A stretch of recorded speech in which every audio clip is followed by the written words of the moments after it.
Hey, I'm April, and this is Bitch Bed Podcast.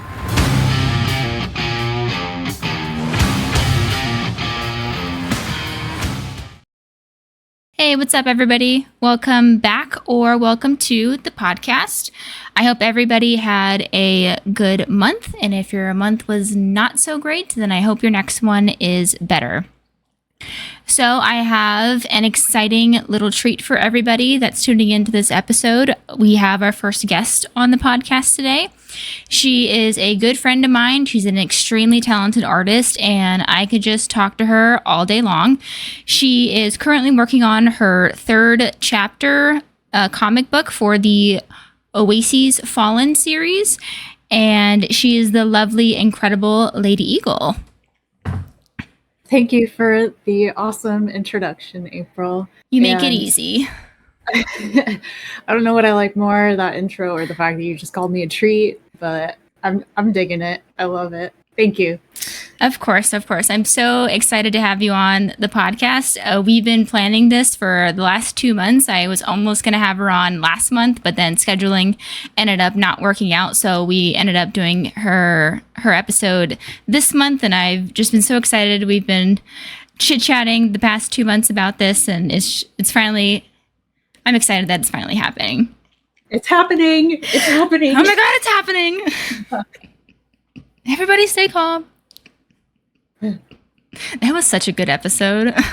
It was. I'm obsessed with The Office, and if I make multiple, if not hundreds of references to The Office tonight, I'm not going to apologize. I love it. I don't need you to, nor was I going to ever ask you to.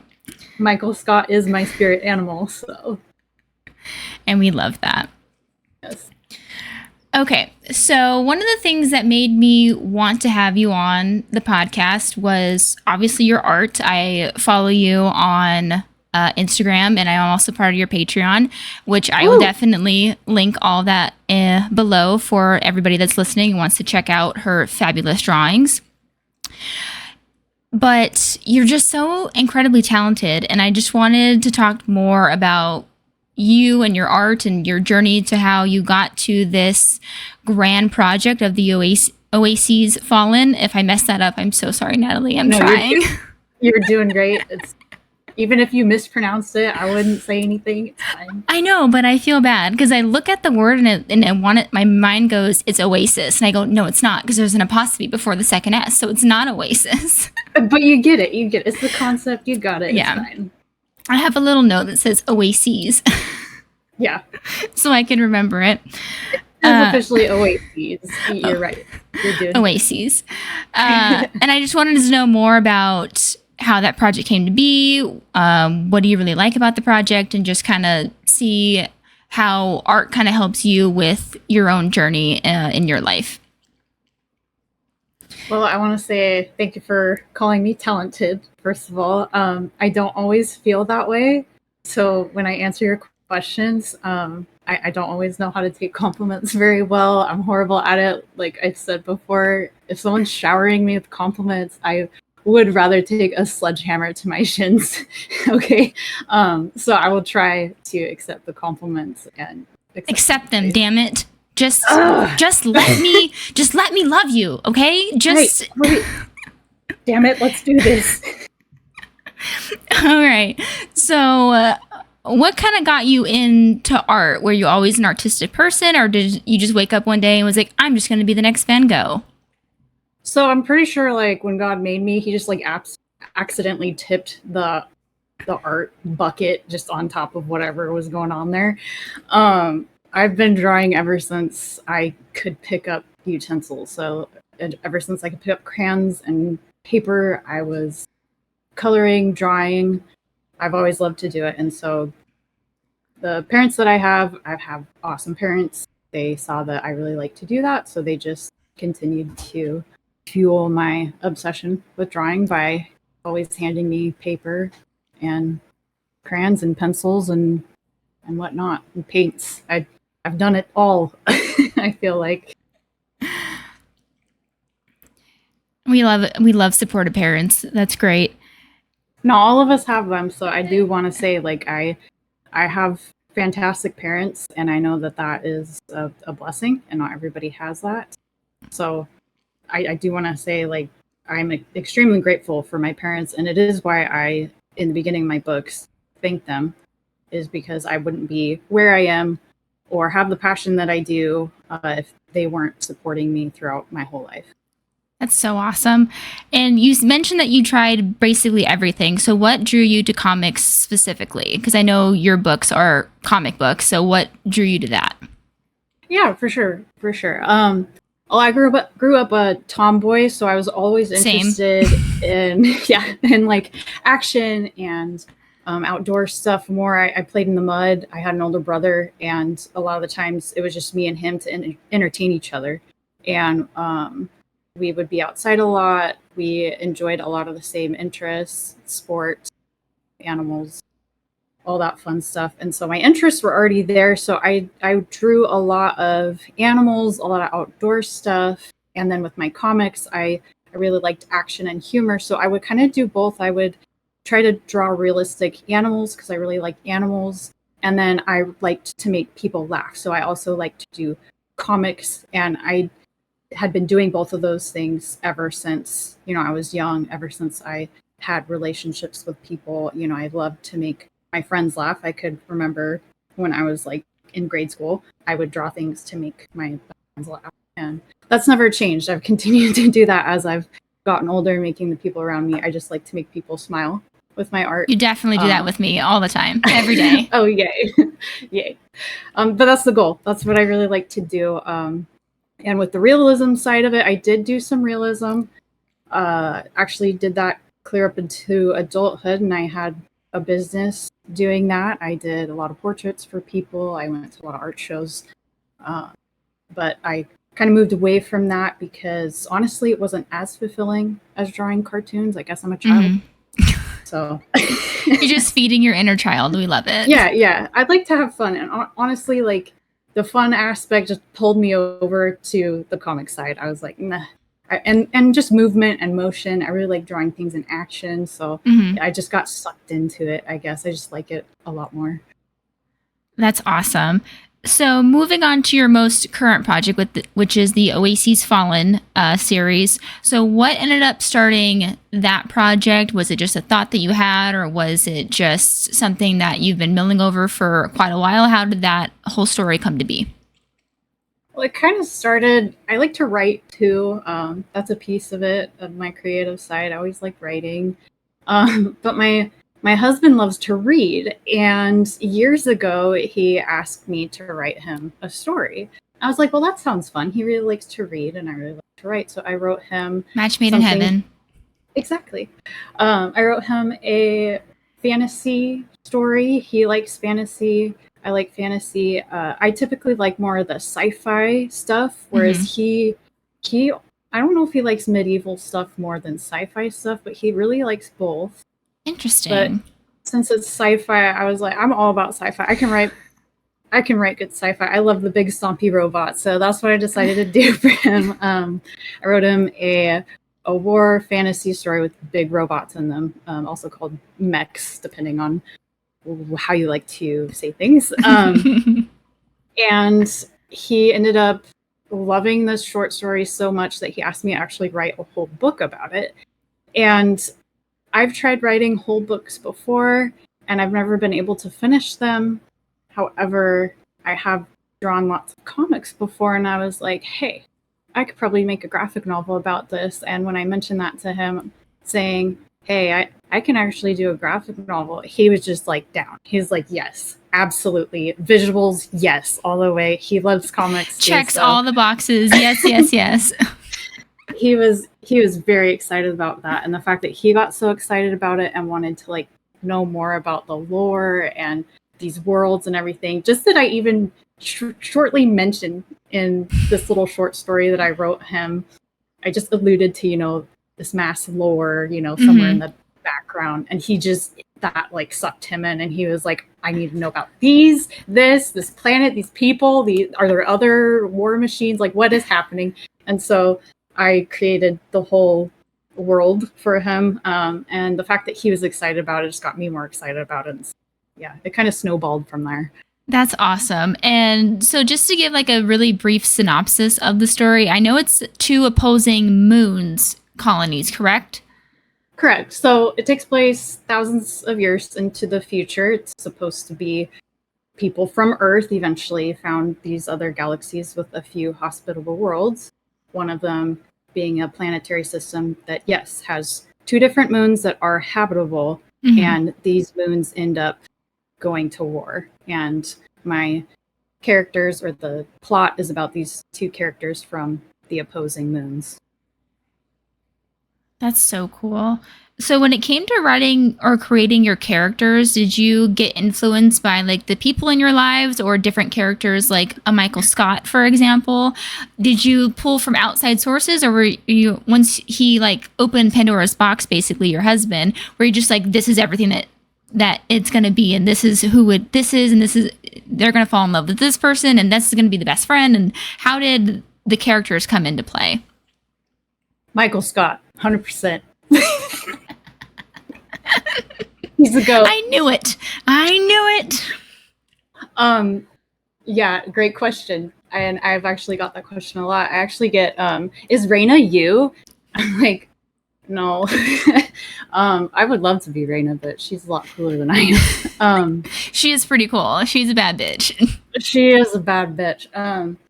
Yeah, I get asked those questions like, do these people represent people in your life? And honestly, when I was writing, no, I wanted to write about people that I have read about from actual history. I'm a huge World War II junkie. Same. I like studying all the wars, but World War II in particular, I find very interesting.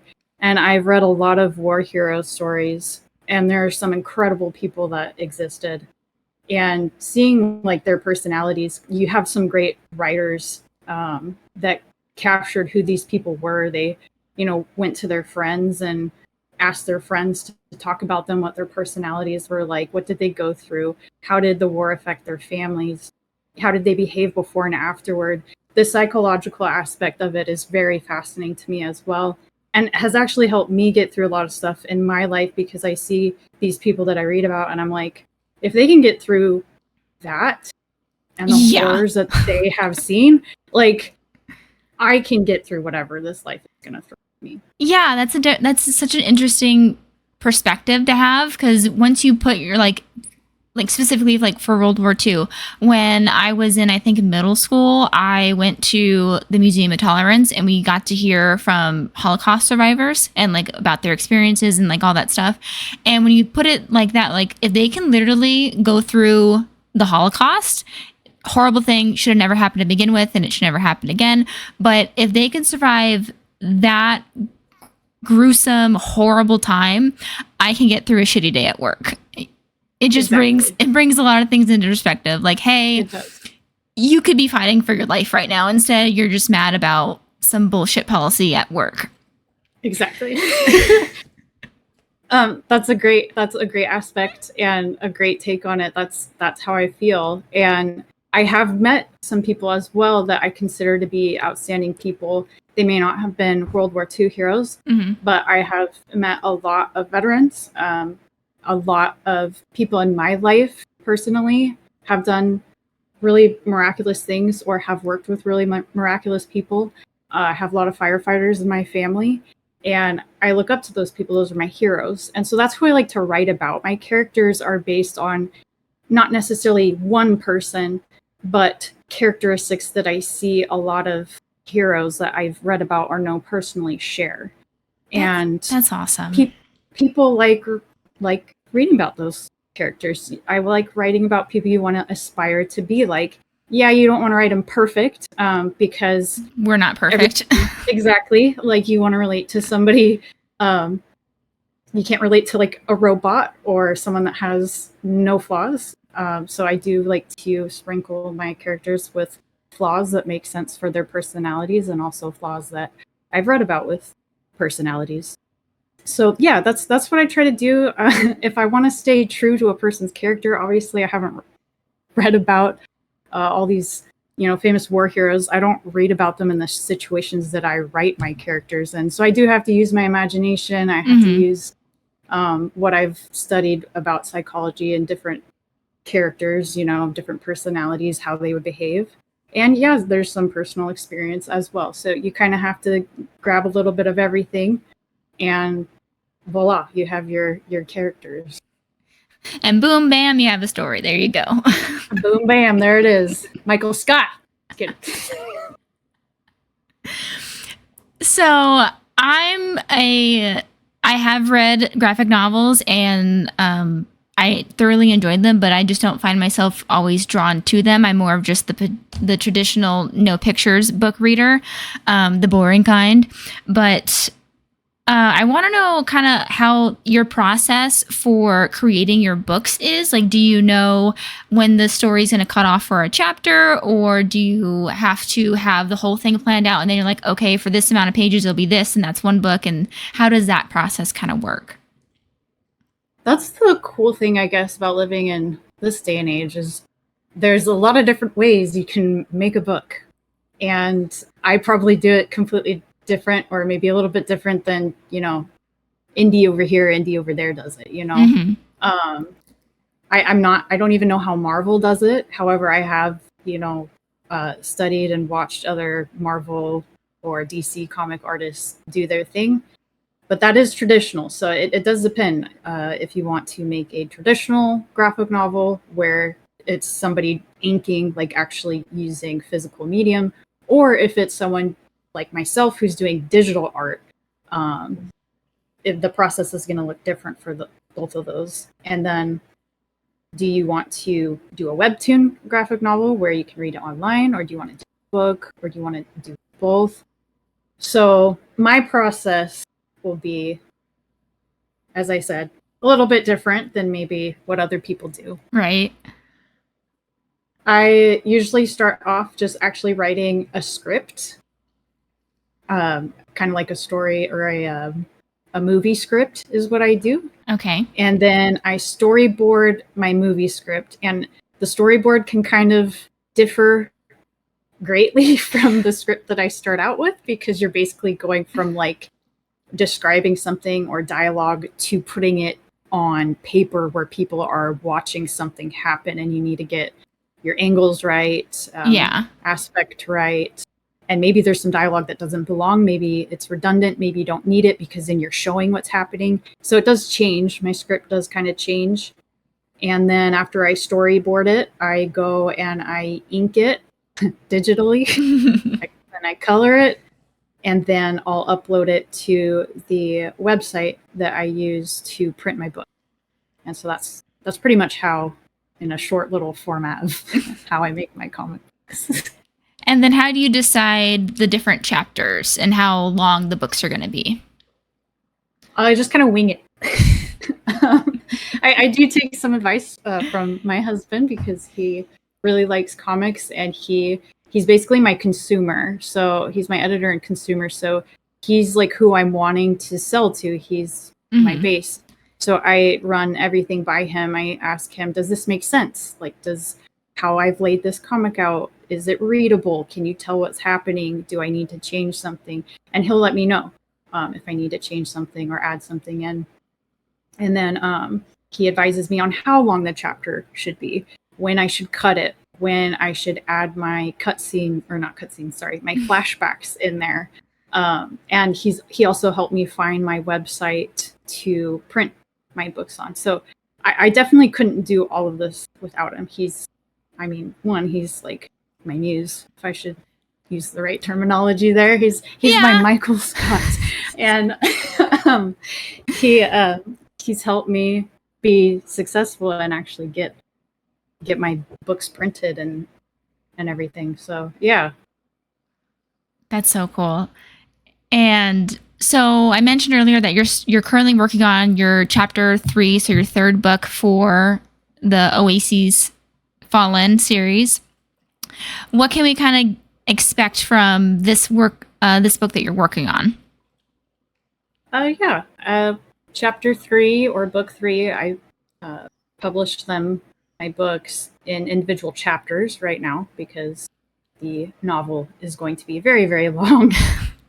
It'd be like one of those memes where it's like a book, like as tall as a desk, and you just flip it over, and it's just like this one page. Exactly. So the third chapter of the third book is going to be even longer than the second. I've kind of progressively made them a little bit longer and longer, and I'm excited because the third chapter is actually going to show the war that's going on. You get to see Oasis, this moon. You get to see the bad guys. You get to see how the people have built their cities and everything. Totally different landscape from Earth in a lot of ways. Lots of canyons. People have built their cities into the canyon walls. Of course, you have your big war machines fighting, and that's basically the first half of the book. And then the second half of the book, or third chapter, I should say, will pick back up where the second one left off, where it goes back to our two main characters, Levin and Reyna. So that is what to expect from chapter 3. That's awesome. Do you ever find it challenging when you have to draw these different environments that you haven't been drawing with before, like in books 1 and 2? You know, I was super intimidated at first because I could see it in my head clearly, right? You can always envision stuff. It's getting your hands to actually do the thing. Yes, I'm like barking at my hands, draw, do it. Get a little whip for it. Oh, geez. Don't distract me now. Sorry. Forgive me. You brought out the whips. All right. So can't do that. All right. So it can definitely be intimidating when you think about what all you need to draw, especially drawing big war scenes like what's going on in chapter 3. Luckily, I already kind of did some of what I'm going to be doing in chapter 1, where I have to draw my mechs from different angles. So I had that nailed down. The environment, however, I was just like, all right, let's try to do this. I got some canyon reference photos, and I was just like, okay, these are how rocks look. These are how cities built into canyons look. I mean, you already have other civilizations on Earth that have kind of done that, where they've built some structures into walls and cave systems. And so I kind of pulled a little bit from that as well, because I mean, hey, these are humans on this moon. So you're going to see, some kind of the same things. Yeah, exactly. But once I started doing it, it actually it felt natural. And I'm actually very happy with the first few pages that I've done so far of the landscapes and everything, the perspective. Thank God I train myself to draw perspective. You don't have to go to school for that, people. You can just practice. There's grids that you can download. Just practice. Draw your blocks. Draw your circles. Okay. And it came together. It actually felt good, and I didn't have to scrap stuff or anything. I didn't need to freak out about it. That's always how it happens. You have your little mini meltdown, and then you start doing. You're like, oh, okay, it's not that bad. Just kidding. Yeah, it's okay. Just breathe. It's gonna be okay. Just breathe. Just breathe through it. Everything's gonna be okay. So I know you've been working on your books for quite some time, but if you could give, or not give, but if there was one thing you wish you knew when you started, what would it be? I guess that, not freak out about what you have to do. Just do it. What's his face? Shia LaBeouf. Just do it. Just make your dreams come true. That is the advice. Just do it. And solid word slip by. Exactly. The more you just put your head down and just decide to do something without overthinking it or fretting about it, that's when you start to succeed, because you're doing. So if I could take that advice, I mean, that's what I would do. Because my dad always told me, you don't have to do this.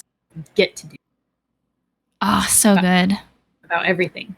You don't have to clean your room. You get to clean your room. Okay, but it's kind of hard to make it make sense with chores. You're like, but I don't want to do chores. But you just said, some people don't have room. Some people don't get to do this. Some people, have to do a bunch of other things that you don't have to do. So I guess once you start thinking about it, you're like, okay, it makes sense. I get the point. Well, I want to bring up my webtoon aspect. You know, I'm making books right now, but the webtoon aspect was something that while I was making the books, a lot of my fans were requesting, like, make a webtoon, like, make more of your silly little bits that you do. And when I started changing my outlook on it, that, oh, they want more, so I have to draw more. No, you get to draw more. Like, people really like these. Like, Yeah. you have something to give people that they want. That's exciting. And I was like, you're right, my silly little self. Like, people want this. Like, just figure out how to do it and do it. Figure out how to make a webtoon. Like, surely we must have something that would help us, like Google, or, you know, a search engine of some kind on the interwebs that would help us. If only there was something that we could do. Exactly. And so I was like, well, you know what? It can't be that hard. Like, I'm pretty dull sometimes, but I figure I could do this. And you know what? I did it. And then it's been super rewarding. People love the silly little comics. And if I can just make a few people happy, it was totally worth it. Totally worth it. I do love your silly little comments. When I get a new update from your Patreon, I go, "Ooh, what are they doing now?" I get pretty excited about it. Oh, yay! And you're so funny, or you make your characters so funny. So it's nice, and you just can draw emotions really well too. So I'm like, oh, she's pissed, she's mad. Thank you. Like the one you did the other day that. I don't know all their names, but Raina was pissed, obviously. And the blonde one was trying to help her, and she just like screamed at him and sent him running the other way. Yeah. The blonde is Digits. He's our Digits, yes. Yeah. He's the one that loves crayons. Yeah, he does. But thank you. I appreciate that. That is something that I really enjoy, and something I really liked when I was growing up watching cartoons like Disney and DreamWorks especially. I loved how they captured people's emotions, and that's something I really wanted to do. Like, I love facial expressions, absolutely love them, and I love drawing them. And it shows. It definitely shows. So, do you ever draw or create things that have nothing to do with Oasis Fallen, or is that just the one thing that you're always working on? Occasionally I will. For instance, on my Patreon, I do have a drawing that I do for my tier 2 patrons where if they win the drawing, I do a sketch for them, and it's any character they want. Any prop they want. If the character has props, like it can be their character, somebody else's character, one of my characters. And I have many of my patrons want something that doesn't have to do with Oasis Fallen, and I'm very happy to do that for them. And so that's where I'll kind of get away from drawing Oasis Fallen stuff. And then occasionally, when I can fit it into my schedule, if my husband needs something, he needs some logos sometimes. He really, really likes... I said I did realism before, and I used to do like realism, but of dragons. Oh, I've seen your dragons. They're so good. My husband and I both love dragons too, so I have occasionally stepped away and done some nice dragons for him to put as his background. So yeah, those are the very rare occasions or seldom times that I step away from drawing the Oasis Fallen characters and whatnot. But you mainly just spend your time drawing your world that you've created, right? Yeah, I like space. I like space. I like space. I like big stompy robots. And you're very good at drawing them too. And you make it look so easy, because I know I could never replicate, on my best day, I could never replicate even your worst day. The robots go boom. Sorry, I'm getting Neanderthal brain. I need to... Let's focus. Reel it in. All right. So since it's only fair, I got to pick your brain. You now have a chance to pick mine. Oh, goody. Let's go. Let me turn the interrogation light on. Yeah, I was just looking for that. And the whip. Girl, I got 2 on my desk. Oh, it's perfect. There's two of us. Yeah. Ooh, look at that. It's for this little miniature Lego that my husband likes to build. It's a Oh, it's you.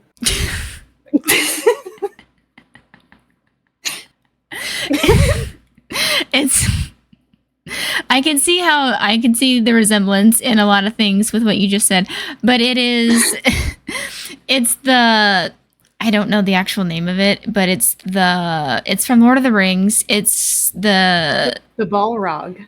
yeah, it's the giant demon thing that Gandalf Yeah. is like, "You shall not pass," and And it's fiery and angry. yeah, It's just like you. me, just like It's me. intimidating. Yeah, And beautiful. and he has two little whips. I thought that guy was so cool. My parents, when I was like little, okay, I'm like aging myself here. I was kind of young when the first Lord of the Rings came out, like, and my parents didn't know. I was how younger than you, so it's okay. Okay. My parents didn't know how I would handle the Balrog. They thought I could handle like everything else in Lord of the Rings fine, but to be fair, I was afraid, still kind of am, of volcanoes. Okay, That's a valid thing. they're menacing. Okay, volcanoes are menacing. You don't know when they're gonna explode. You don't know how bad it's gonna be. You don't know anything. And the movie Dante's Peak gave me nightmares for life. So my parents were like, Balrog is pretty much like a walking volcano. I don't think this will be okay. However, when I did watch it and I saw the Balrog, I thought he was the coolest piece of fiery ass I'd ever seen. And April, you are totally a Balrog, I will say. Yeah, because he got I think it was like a 2-thing set where it's Gandalf and Balrog. And when he bought it, I looked at him, I said, "Can I have the demon thing?" And he goes, "Yeah, you can have it." So I was like, "But I want to build it too." Because my husband loves Lego, so he'll build a bunch of stuff, but he'll like be building next to me, and I go, "Well, I want to do it." So then he'll buy me like little things that I can play with while he's doing like the big Legos. Oh my god, biggest green flags like everywhere. I know he's so great, but yeah, you guys are so adorable. I love you guys. Oh, thanks. I take most of the credit for you that. guys building Legos together right now, and I'm gonna like freak out.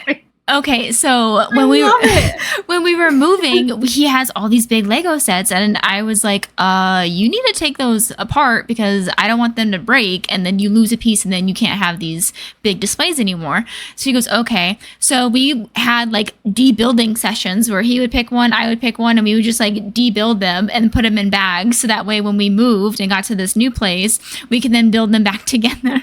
And because he still has all of his manuals, so he was like, "Yeah, we could do the great Lego rebuild of 2024 and have like a bunch of people over."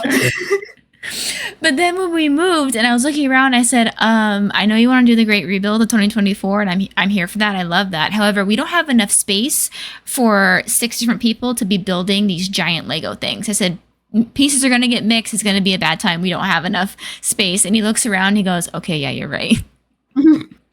I'll say we can have like one person over at a time and like they can rebuild something, but we can't do like it all at once. Right. The ambition is there, which is great. We love the ambition. Oh, I was there for it. I was like, I want this set, I want this set, I want this set, and he was like, "Okay." Absolutely. Like he has the Sanderson sister house. It was like a $300 Lego set, but it's so detailed. Like even inside the house, they have like where Danny is like tied up in front of like the fireplace. They have like skeletons in cages at the top with like spider webs. Like it is so detailed. He's like, "Okay, I see why this was $300." So I was like, "I want to build that," and he was like, "Okay." He said, "Okay." He was like, "Hell yeah, let's go." He was like, he's like, "Okay, if you want that one, you can have it." And I was like, "I want that one." Inside, he was like, "Hell yeah." Okay, so totally sidetracked you. Yes. Yeah, got distracted. You showed me the Balrog, and I got excited because that's like, that's like a spirit animal for real. Same. Yeah. Questions for you. I have some big ones. Are you ready for them? Hit me. Okay. Hit me with your best shot. So, my main one to start with: what made you decide that podcasting was the right fit for your healing journey and creative outlet? I feel like it's a little bit of both, correct? The healing journey and the creative outlet. Yeah, kind of. I don't even know where this idea came from, but it just popped into my head like almost 3 years ago, where I think it was because my husband started a podcast with his buddy, and I was listening to it, and I was like, I could totally do a podcast. And I was like, I don't know what I would do, what I would call it, and stuff like that. And I just kind of mulled the idea over in my head, and then I got the name, which was Bitch Bet Podcast. That's been the name for this project from the very beginning. I knew I wanted to have the exclamation point instead of the I, because I loved Pink growing up and I liked how she did that. So I was like, I'm gonna give a little nod to her because she is also a bad bitch that I look up to. So I was like, that's a nice little thing to have. And I just kind of, after I had to go through my round 2 of trauma dealing with, I was kind of just like, okay, I can't be the only person that deals with shit. I physically can't be the only person that has a shitty life or a shitty childhood. Well, I don't have a shitty life now, but like a shitty upbringing and, things that happen. I was like, I can't be the only one.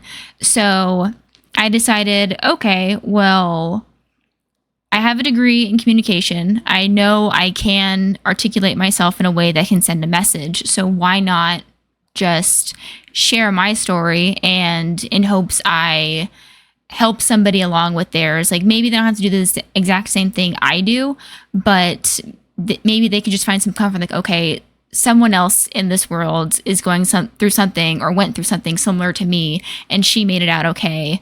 So I have faith that I can make it out okay too. And it was also just looking within yourself, and I wanted people to kind of figure out their own problems, kind of not by themselves, but for themselves, to really just kind of look within and be like, hey, something's not right here. So what can I do to fix the thing that's not right within myself? And because that was kind of what I had to do, especially with therapy. When I went to therapy, the first, my therapist, I think about her every day. I am so grateful for the time that we spent together. But I think it was the first day, she was like, all I'm here to do is hold up a mirror for you. She goes, you run these sessions. You're the one that makes this, whole thing work. And if we get to something you're not ready to talk about, we're not going to push it. I'm not going to, try and get you to talk about it if you're not ready. But, you have to do the talking, and I'm just here to hold up the perspective mirror. And I was like, oh shit. So that kind of clicked for me, and I really had to sit with myself a lot of nights, be like, okay, what's wrong? And that's just kind of how I did it. So I wanted to share that message with the world in hopes that somebody somewhere is sitting there being like, something's wrong with me, but I can't figure it out. How can I? Type of thing. Yeah. That's good. Yeah. And we're growing and changing every day, and we're realizing things about ourselves that we didn't realize a week ago. And it kind of shifts everything in our brains sometimes. So you have to look at things differently. So it's not just a one and done thing. Like, oh, I went to therapy. I did it. Haha, I conquered life. It is, okay, I conquered that piece of life until the next piece of life hits me. And then I have to conquer that. And it's just building your toolbox, as my therapist would say, and to know that when something happens, you can go into your toolbox and figure out what you can do to fix it. That is something I've noticed with your podcast, is that you say very, very profound things that are very insightful, and it's almost like somebody much older than you is saying them. And please take that in a good way. Like, you're very wise. And so that's partly why I enjoy listening to your podcast, is I like listening to wise people. And, as someone who's tried to fix their trauma with humor, listening to you actually, like an adult, handle your problems and actually process them is very refreshing, because I've seen psychologists and therapists throughout my life, and you have good ones and you have really poor ones. The good ones make you think and use your brain to strip apart and process what you've gone through, and then the bad ones just throw medicine at you. They just throw pills at you. Yeah, and I don't know how I got so lucky with mine. It was she was literally the first therapist I talked to, the first one that I met with. Like, she was my very first, like, anything. And she was just the most amazing human being. And she just really made me think, literally. And I owe a lot to her. And I wish her like nothing but the best. And I'm sure if she ever stumbles upon this podcast, she'll know who I'm talking about. Because, yeah. Well, and I can't help, because this was one of my questions too, to trail off of the first one, is, do you feel like you're compelled to help others with similar life struggles or the things you talk about in your podcast? Because I can't help listening to them, that even though you may not outright say it, that may not even be your goal, it's still kind of what's happening. I'm just wondering if it is your goal. Yeah, kind of in a way. When I finally decided, okay, you're doing this, like, jump in the deep end, there's no turning back now. I kind of had to think to myself, because I was like, anybody could talk about anything. And there are some podcasts that, you know, talk about politics, or some podcasts that talk about Taylor Swift. There's so many podcasts out there that you can talk about anything. So when I was doing Bitch Bat Podcast, I was like, okay, I want to make sure that every conversation that I have matters, because I figured for a lot of it, it was just going to be me talking. And so I didn't want to just randomly ramble about random things that happened in my day, because I'm not a very exciting person. I go to work, I come home, I read, I hang out with my husband. Like, I don't do a lot of things on my day-to-day basis. So I really wanted to challenge myself to be like, okay, what kind of message do you want to put out in the world? What kind of thing do you think somebody else needs to hear? And it also kind of started because before, or maybe after the podcast idea popped into my head, I was like, I could totally be a motivational speaker. Like, I loved Brene Brown. I watched, like, her TED Talks. I've watched different specials that she's done. I own a couple of her books. Haven't read them yet, but I own them. I'll get there eventually. But the endless TBR that is readers, so I get it.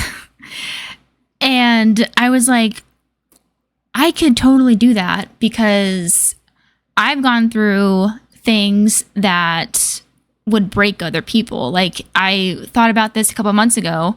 I was angry, surprise, surprise to nobody, but I was mad about having to experience the things that I experienced. And I was just, like, so frustrated with it. Like, why did I have to go through these things? Why did these things kind of have to happen to me specifically? And I was like, okay, hold on. If the roles were reversed and those people had what happened to you happen to them, it would have broke them, but it didn't break you. So there you go.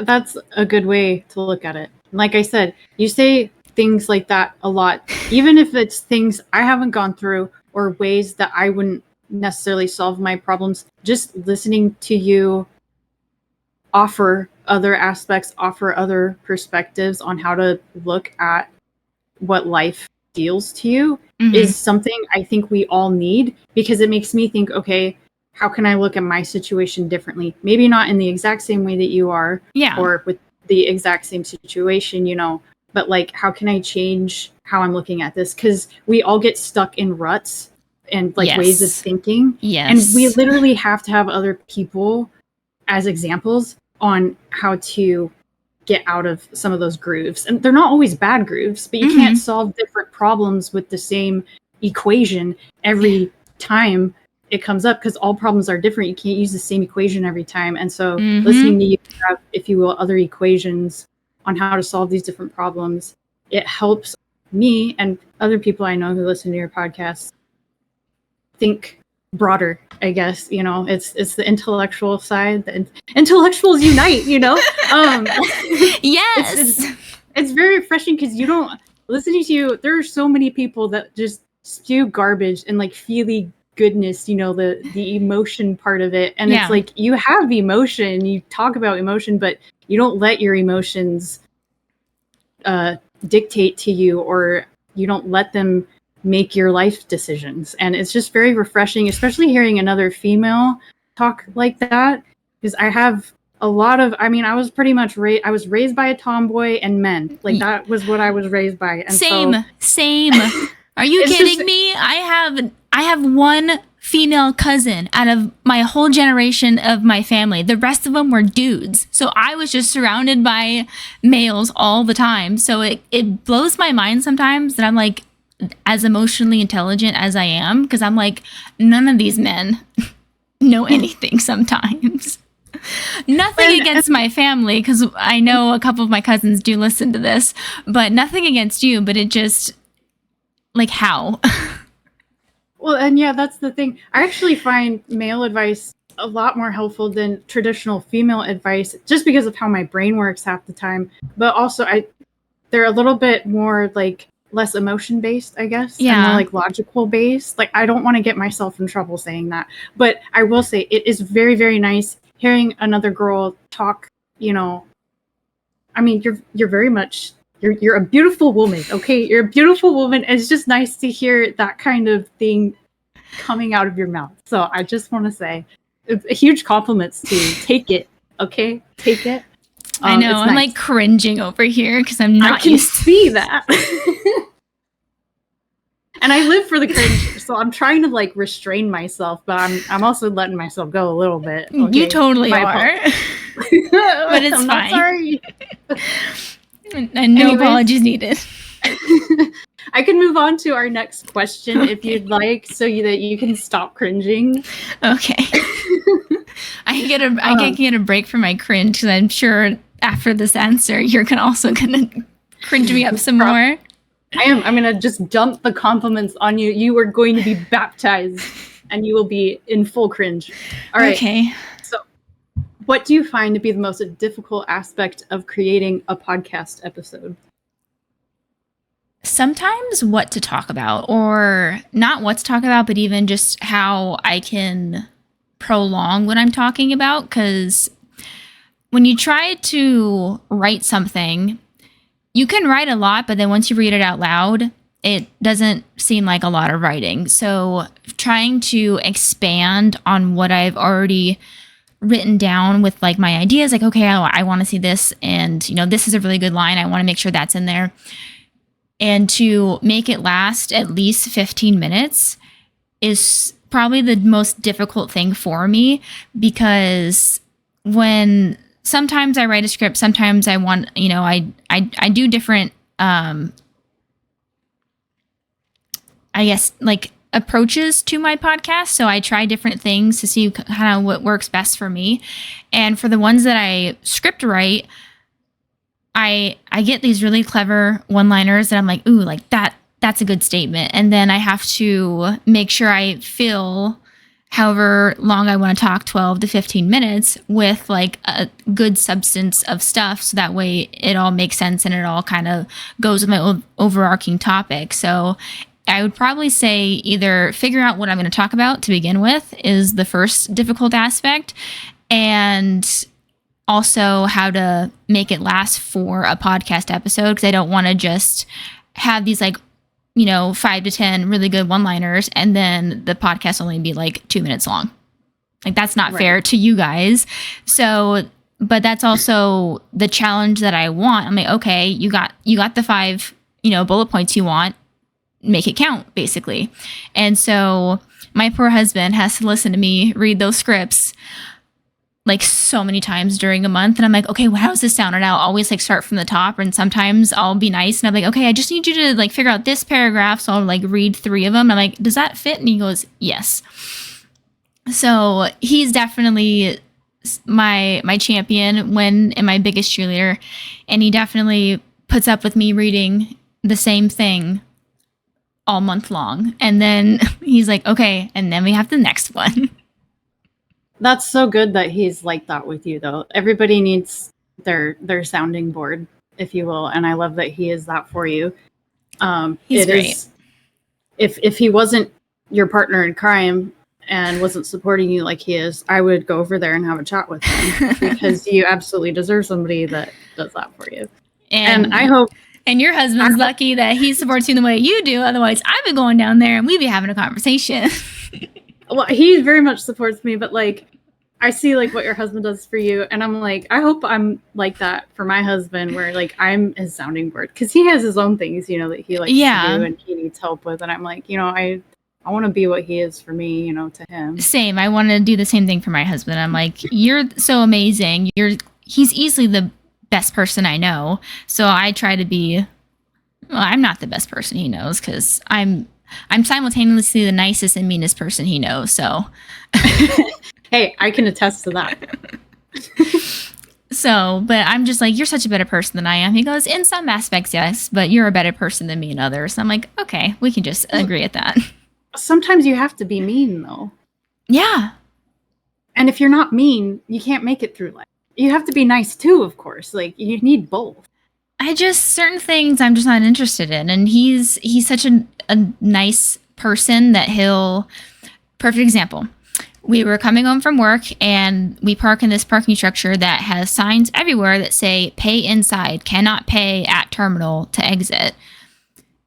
It's everywhere. It's in the mall that we work next to. It's literally everywhere as soon as you pull in and stuff like that. Even on the ticket itself, I'm pretty sure it says pay inside.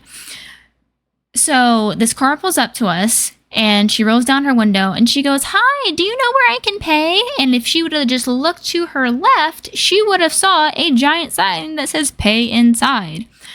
My husband, being the nice person that he is, goes, "Oh yeah, there's one right inside here. If you want to just park over there and walk in there, you can totally pay." I just kept walking. And he catches up to me and he looks at me and he goes, "You didn't even take a breath." And I said, "No, because I wasn't going to say anything." I'm like, she can figure it out. She's a grown adult. If she reads, she'll have her answer. Oh. But see, I don't judge you for that, okay? And your husband did the right thing, you know? But like... That's how he's different than me and I'm different than him. I mean, what is the right thing to do? Probably what he did. Then... What is the right way to think? Probably how you were thinking. I'm sure he was thinking the same thing too. Like, oh my God, like, just read. But, you know, what if she's blind? You know, what if... Then she shouldn't be driving. Exactly. Okay, I used to work at an optometrist place, and you would be shocked at the people that came in for prescriptions. Like, they needed glasses, and they weren't wearing them when they came in, and they drive themselves there. And they left. They were legally blind. You are raising your hand. You are guilty of this. Okay, I'm not legally blind, but okay, first of all, when I figured out I needed glasses, I was in my hometown where I knew every single street. I knew what freeways I needed to get on to get home and what direction. I could figure that place out without a GPS. So I didn't need to see the street signs because I knew exactly where I was. So it wasn't until we moved and I was in a completely different surrounding and I go, oh, I need to actually read street signs. So I then made the conscious decision to go get my eyes checked because I knew I needed a prescription. But before I got to my appointment, I needed to get a license for the state I was living in order to register my car. And we did the eye test and she looked at me and she goes, "You need glasses." I said, "I'm well aware of this. I have an appointment next month. Relax." She's like, "No, you are now going to have a restriction on your license that says you cannot drive if you do not have these glasses on." I was like, fine. See, and if there were signs posted of where to pay for parking that were like new, would you be able to read those signs? Yeah, I'm nearsighted and they were printed big enough that I could read it. All right. I also refuse to talk to people if I'm out. Okay. That's true. So I would have figured it out. Dumb you are. Nobody would know how dumb you are because you're not asking, "Hey, where's the nearest bathroom?" And you're like surrounded by porta potties. Exactly. All right. Okay, I'm derailing you again. You are. That's okay, though. You're allowed to. Because this is the crazy train. And the crazy train has no rails. Do you have any habits or resources that you rely on when you feel emotionally down or stuck in a creative block to help you push through and record with passion once again? Ooh. I don't think I've had any of those yet, just because with this only being my 7th episode, I've kind of haven't. You're riding that high still. I'm riding that new-ish high still, so I haven't had to have any real challenges when it comes to the podcast itself. But just in life, if I'm really kind of emotionally down, it kind of depends on what's making me feel down and just kind of what I need to do. So sometimes I just have to look at my husband and go, I need an air mattress day, and he'll blow up the air mattress in the living room and get it all nice cozy for me with a bunch of blankets and stuff, and I'll just lay there and watch movies. He built a fort for me one time because I was just like, I need a fort, and he was like, okay, and he built a fort in our living room. And that's so adorable. I'm gonna freak the fuck out right now. It was a really bitchin' fort too, and I was so excited. And I was like, "Can you come hang out with me in my fort?" And he goes, "Sure." So we watched a movie. Give me a second. Fucking precious. I live for this shit. Stop. Okay, I'm good. Continue with your fucking adorable stories. God damn it. You asked. I did, and I love it. Oh, it's just. Sometimes I just need to cry. I'll just look at my husband and I go, and he can normally tell before I will, and he just goes, "Come here." And like, I'll just ask for a hug, and he'll just hug me, and I'll just start breaking down crying. He goes, "Just get it out."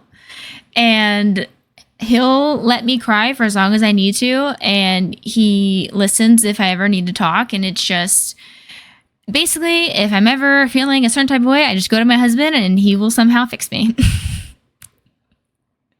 But so fucking adorable. Can't.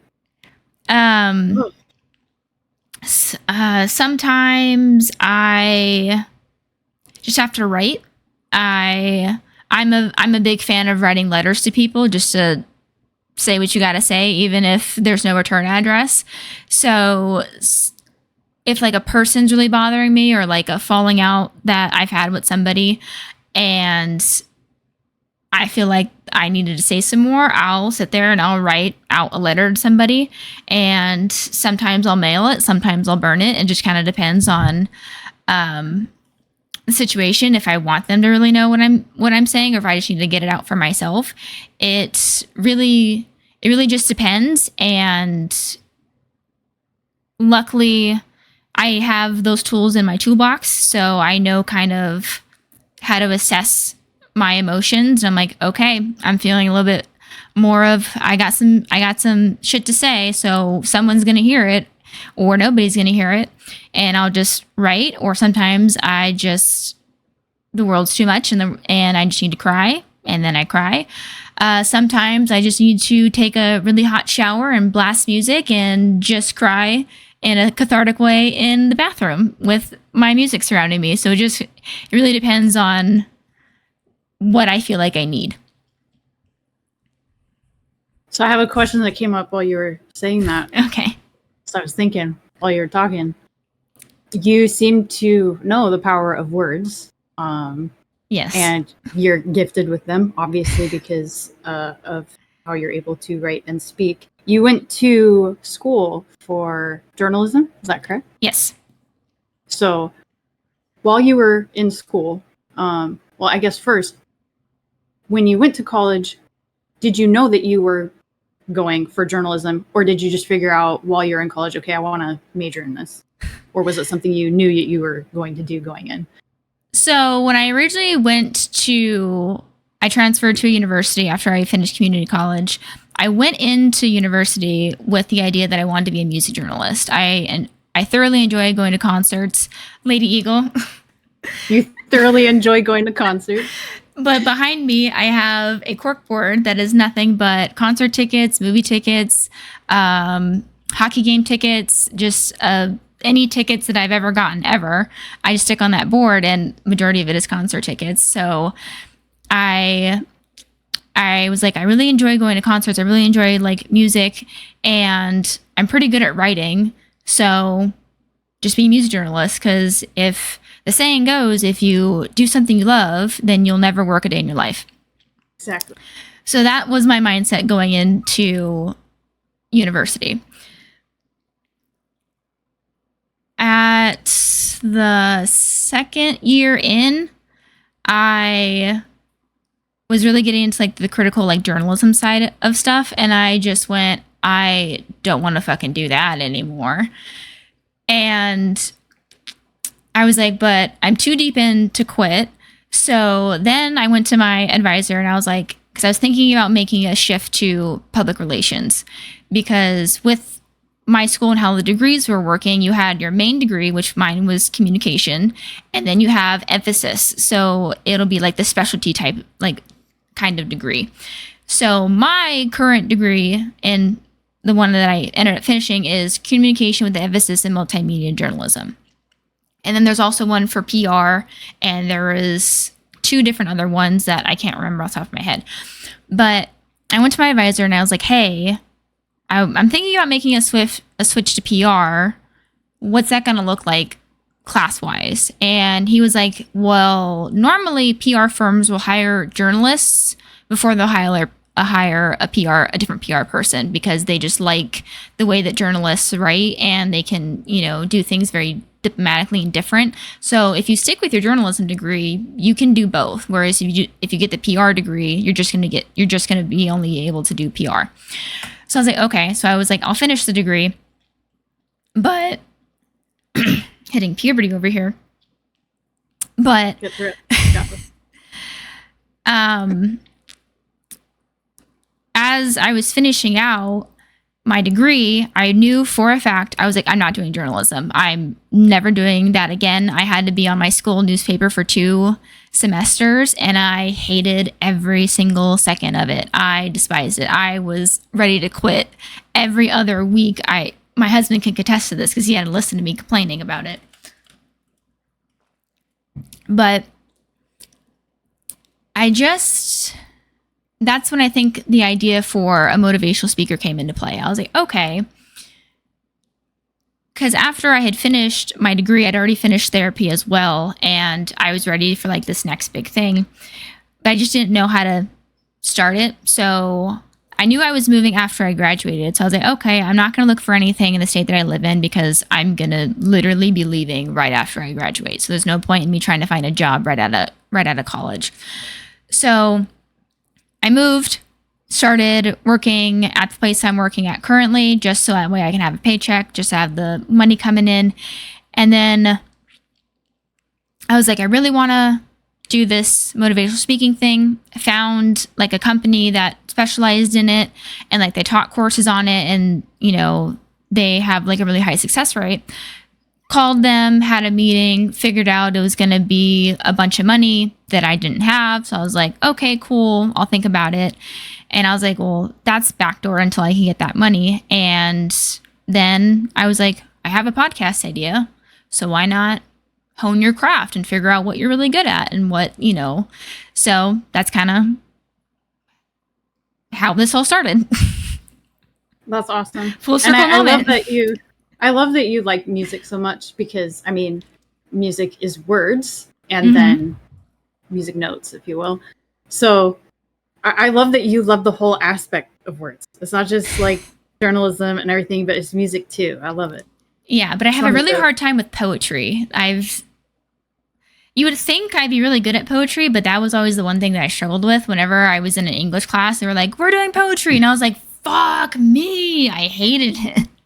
Is it like the rhyming aspect, or? It wasn't really the rhyming aspect, but it was also like having a word that had like 3 different meanings, and it changed like how everything else, like it was just the like the layers to poetry that I was like, I can't.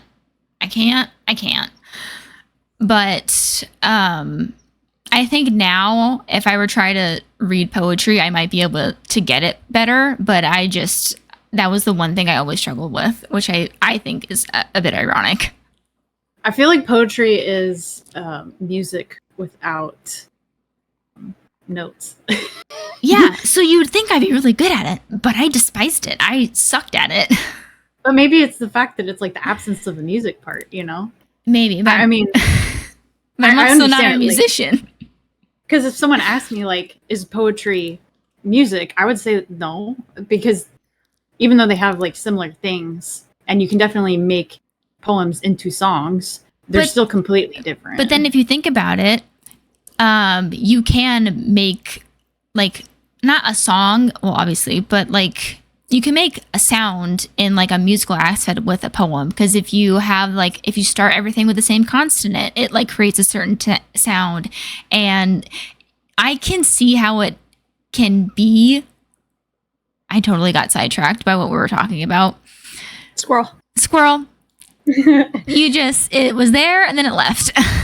I'm sorry. I think it's more me than you, but I could see it being music. That's what we were talking about. Yes. It has similarities, but it's also very different. Yes. In a lot of ways. And it depends on the kind of poetry, you know? Yes. So my next question for you, if you're ready to move on. Okay. Yes. Where would you like to see your podcast journey or business take you within the next year or two? I really hope within the next year or two, I can start actually making some money off the podcast. Not, in like a greedy way, but as to where I can start like actually doing this full time and not have to work a day job or a constant job, quote unquote. And I would like to be able to actually have the business side of it established where I can start making an income off it. I don't think that's a bad thing to say at all, because you're offering entertainment and information to people that's quality, and it's not horrible or greedy to ask to make an income off of that, because that's what you do at a grocery store. You sell goods, people pay you for food. Like, why not pay for food? Thought food, like, so no, Thought totally food. not. I love that. Thought food, totally not. As an artist, like, I've seen a lot of people, and I've met a lot of people that expect you to give stuff out for free, especially if you enjoy making people happy. Well, you just like to make people happy. Why do you feel the need to make money? That's not fair. Like, because I also want to be happy. Yeah, like a farmer loves to farm, but he also needs to make money. Yeah. And it's like, if you're good at something and want to offer goods and services to people, it's not greedy to ask for money. And if you make money, great. But if you don't, keep going. Like, keep trying. Like, you'll meet the people that appreciate you and want to give to you.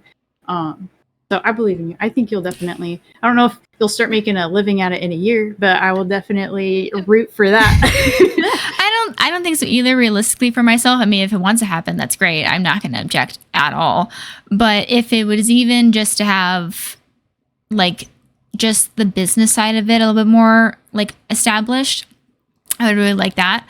I would also hope that maybe in like 2 years, I'd be able to travel a little bit because of the podcast, and just to, meet somebody or some people that are interested in what I have to say and what I want to talk about and stuff like that. I think that'd be really cool, but I don't think it's realistically going to happen. Hey, but you need those goals set. I think those are awesome goals, and I don't think that they're not achievable. Like, Yeah, so but maybe just not in 2 years, or maybe in a year and a half. Who fucking knows? Well, and you never know. You could have something that just like goes viral for some reason. You never know with the internet. Yeah, like your thigh touch me or comic strip. Oh my god. Yeah. I mean, I didn't get famous or rich off of it, but it certainly went viral. That was hilarious. Yeah. But yeah, you never know. Like, that did get me a lot of traffic, and it did get me like, I mean, okay, it did boost me quite a bit in patrons for a little while. But yeah, you never know when that will happen to you. But you're doing the right thing by staying consistent. And if you stay consistent, that will eventually happen if you're producing quality stuff. And so I think you're doing all the right things. I'm very excited for you. Oh, thanks. I'm excited for you too. Thanks.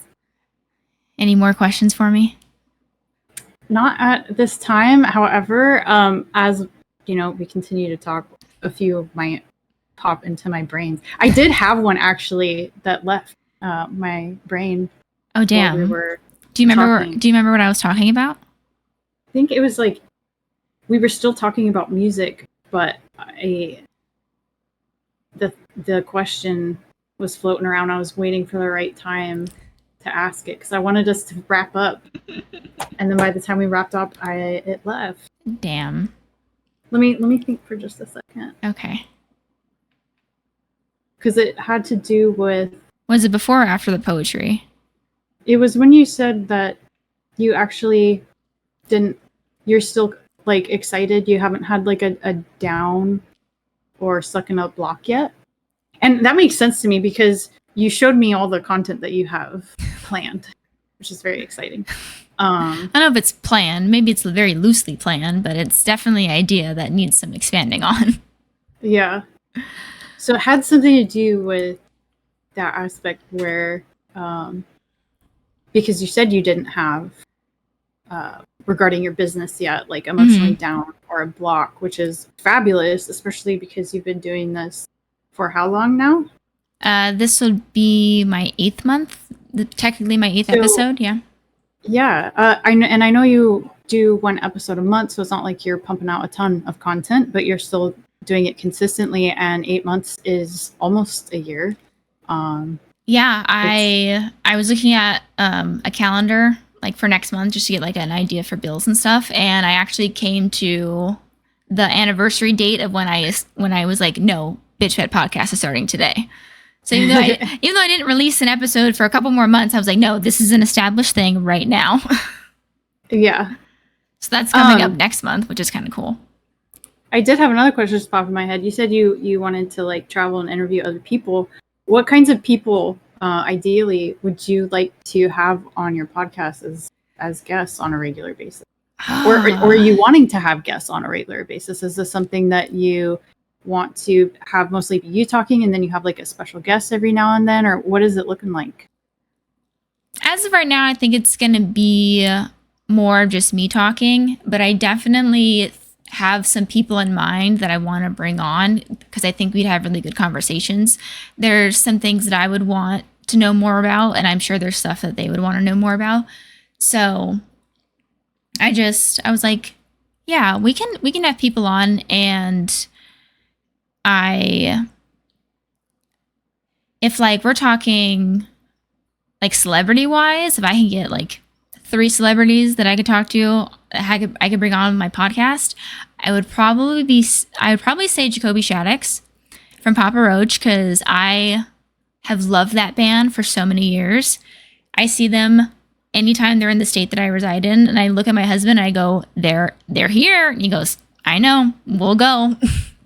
That's awesome. So I would love to talk to him, and he's someone that I admire and I look up to, and I think he's just such an incredible human being, and I would love to have him. Who else?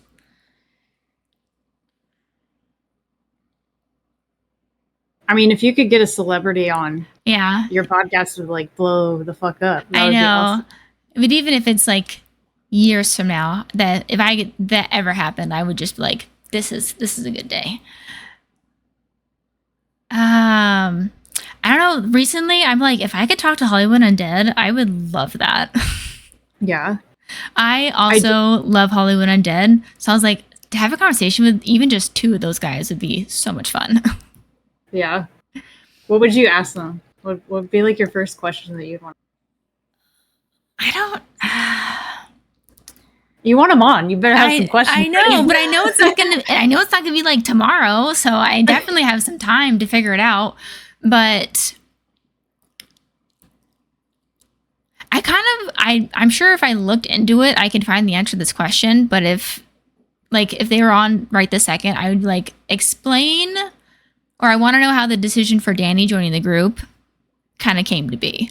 Because Danny wasn't originally in the band when it formed, and he came in a couple album cycles later. So I'm like, what, like, did you know Danny beforehand? Did you like hear him sing and really liked the voice that he brought? Because Hollywood Undead, there's like 6 different singers, so they have a very different kind of sound. So I'm like, but they always had like the signature like singer guy, which was Deuce, but he left, and then Danny came in, and I like Danny more than Deuce.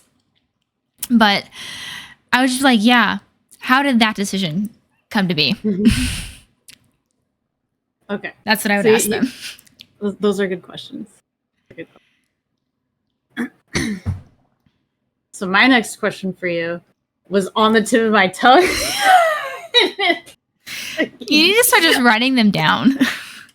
Well, so I wrote them down like at the beginning, and I knew there would be more, but like I didn't want you to hear me like typing over here because my keyboard's loud AF, and you got those I didn't want crinkly. Yeah, you hear that? Yeah, I can't be quiet. Like if I get up, like if I have like a sudden art epiphany, you know, and I get up in the middle of the night, you know, my husband's waking up to this. Comes in the worker, what you doing, babe? Oh, nothing. Don't worry about it. Just go back to bed.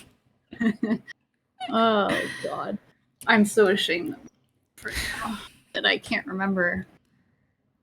It had to do with the future of your podcast, and I did have one more question. Damn it! Oh.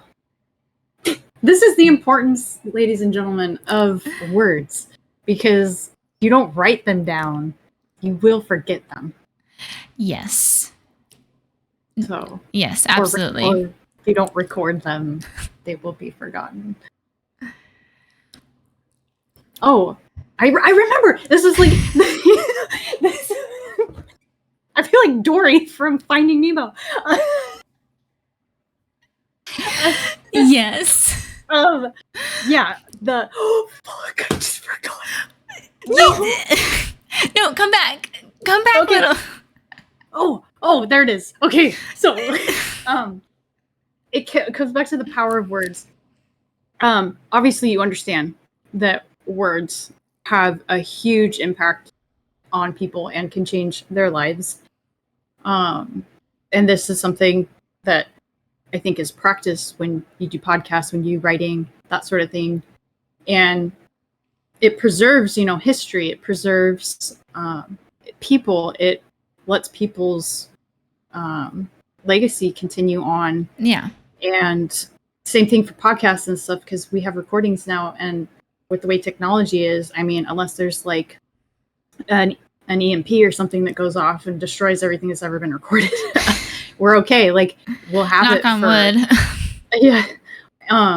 We have recordings, we have books, you know, we have these things that have preserved words. And is that something that you practice or have had to practice when it comes to how you conduct yourself, how you conduct your relationships? Do you try and choose your words carefully, or and your conversations? Do you try to have productive conversations while knowing the power of words, or like how has words and using them shaped your life? Because you've told me before that you haven't always used words in helpful manners. So I guess that is my question for you. How do you use in your personal life the power of words, and how have they shaped? That's such a good question. I don't think I've ever been asked this question in my entire life. It's a loaded question, and it's kind of a bunch of questions. So it really just kind of comes down, like the simplest answer is it comes down to the person I'm talking to. And it comes down to the relationship I have with them. If I don't have one at all, if it's a fleeting one, it's already, the bridge already looks like it's going to break. It kind of all depends on the situation, the person, stuff like that. And I have noticed something recently within like the last couple years, probably towards the tail end of when I was in college, but I don't small talk. Like I call it pointless conversation, where you're just talking just to talk. You're not really like, oh, how's the weather? Like how was your weekend? And well, depending on the people, I do genuinely care about what they did for their weekend. But if that's like the big question that you're asking me, and we don't have a normal repertoire of like a connection kind of thing. But it just, I don't like small talk. If I don't want to talk to you and you're making me talk to you, I don't like small talk. I realized that over the last couple years, because when I was in college, I don't have any friends from college. And I was in college for like 6 years. I don't have a single friend from college.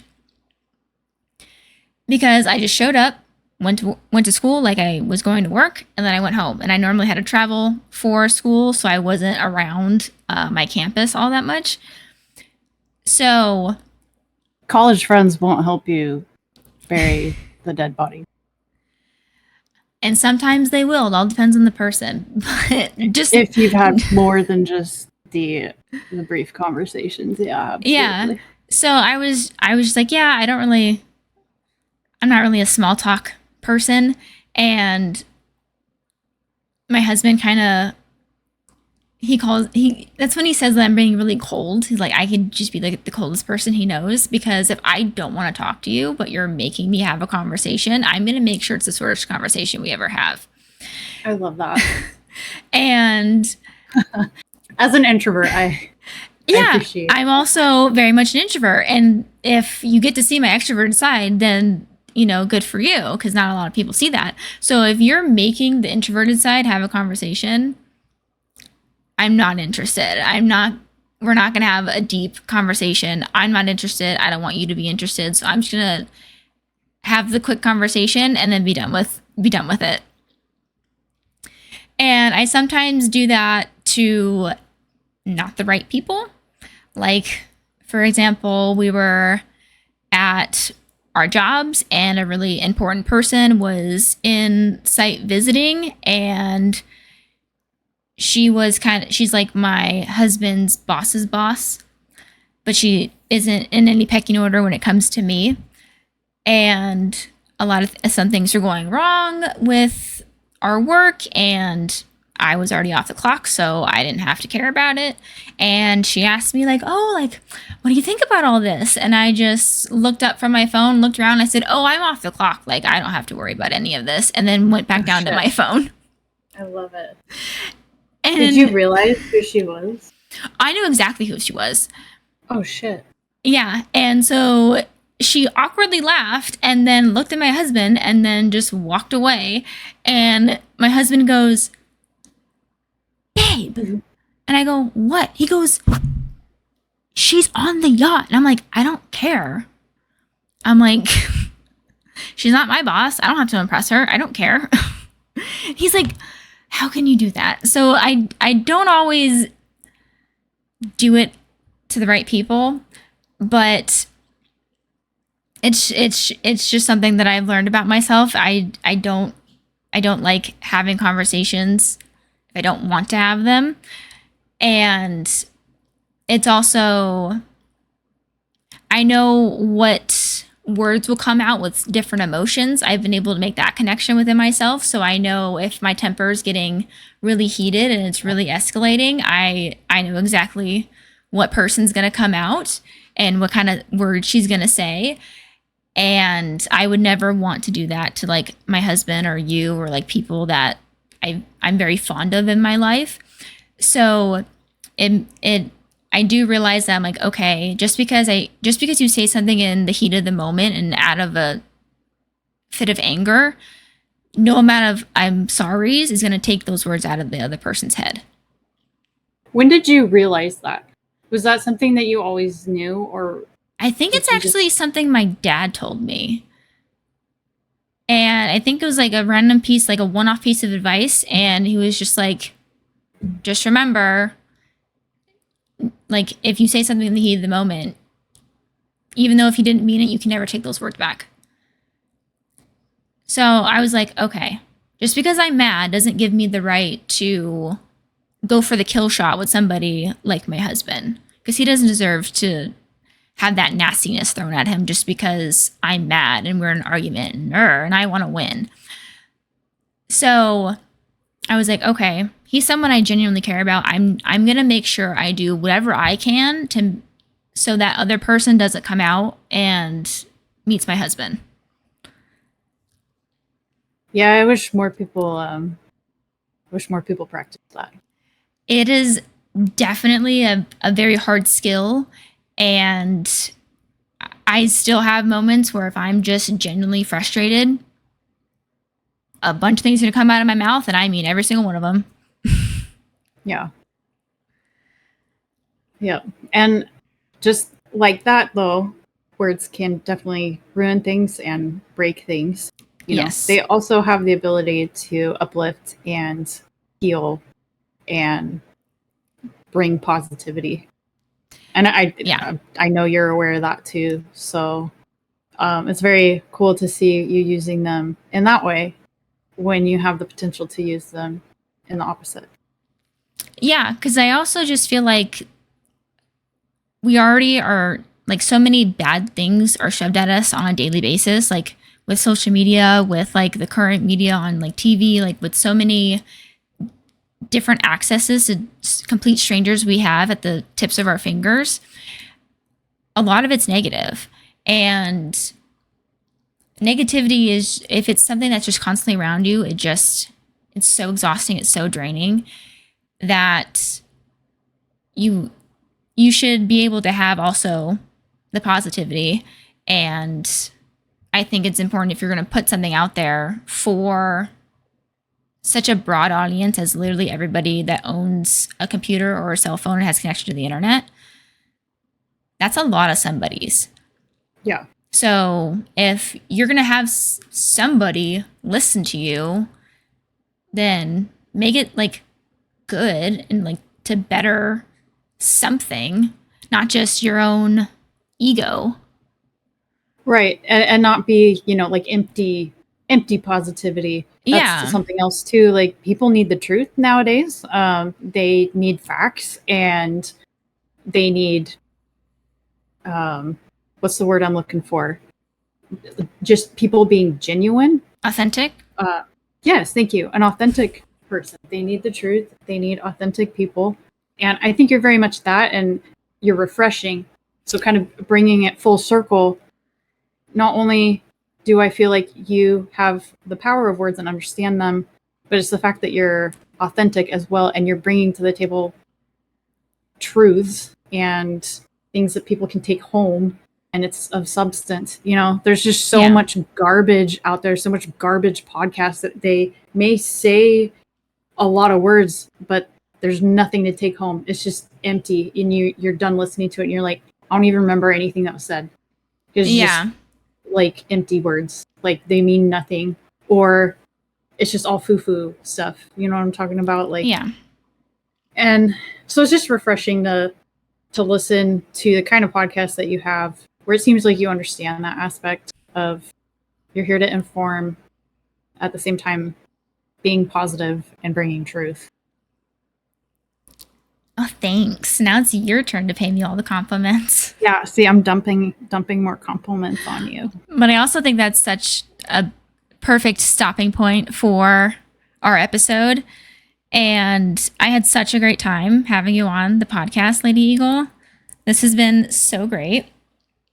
Thank you, April, for having me on here. I've had a lot of fun, but I'm not surprised because we jive. No, seriously, thank you. Oh, yes. And I meant to do this at the beginning, totally forgot until right now. But I also want to give another shout out to my Michigan follower for sending me another text message last month. Super excited. Loved it. Keep them coming. I will read every single one of them. If you want to send me a text message, you can find a link in the bottom, in the description, show notes, whatever you want to call it. And if you're on your mobile phone listening to the podcast on any podcasting site, you can just hit that link and you'll be able to text me. With all of that being said, so all the negative voices in your head, bitch bet, I'll see you guys next month. Thanks so much for listening. Until we talk again next time.